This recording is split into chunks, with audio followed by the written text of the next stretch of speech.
di Museum Seni Islam Malaysia. Ini restoran Moza Turki. Makanan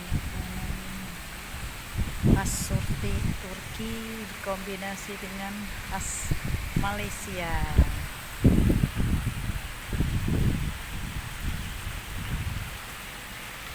Ini air terjun namanya.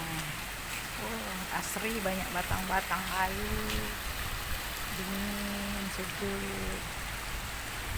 Bisa lihat-lihat Al-Quran kuno, replika masjid-masjid dunia, keramik-keramik dunia.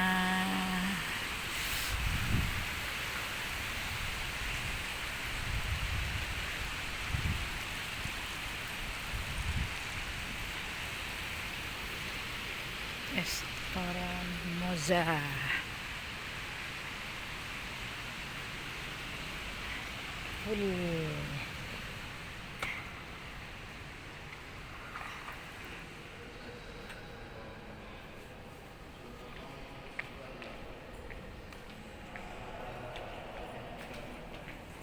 Oh, ini kalau ini naik ke atas lagi.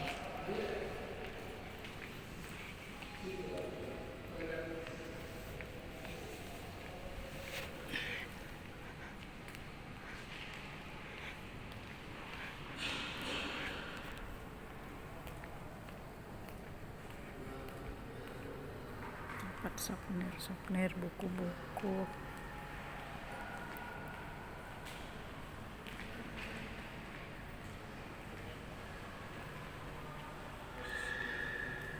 Sal apa